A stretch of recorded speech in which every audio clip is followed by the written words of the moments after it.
السلام عليكم. السلام ورحمه الله وبركاته. ازيك يا باشا، عامل ايه؟ انا ازيك يا كبير، اخبارك ايه؟ استاذنك معلش، كان في خلطه لسه نازله جديده، عباره عن جبنه بيضه على جبنه رومي على لانشون لا حلواني. والله ما سمعنا عن الحاجات دي يا باشا، مش موجوده عندي الحاجات دي. لا موجوده في اي سوبر ماركت.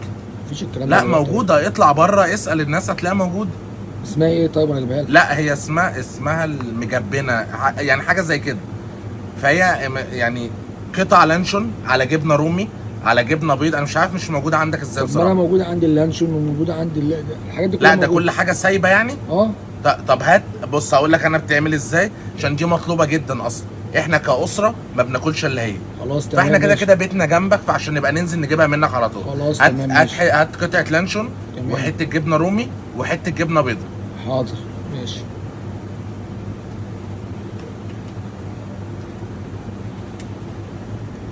اتفضل كده، ايه رايك كده؟ ايوه بالظبط، تبقى هي كده. تمام.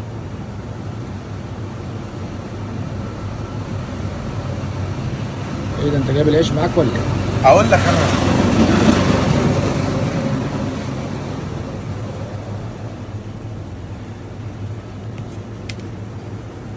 شايل العيش في جيبك؟ تبقى هي بقى كده على بعضيها، فاهمني؟ تمام. اه فانت هات منها عشان والله هنبقى نعدي ناخد منك على طول. اجيب منها ايه طب؟ قسما بالله. طب رايح فين دلوقتي انت؟ لا ما انا هقول لك حاجه، انت لما تعمل منها انا هبقى اخد منك العلبه جاهزه على بعضيها. طب وفين حساب دول؟ خد يا عم انت، يا عم خد يا عم انت.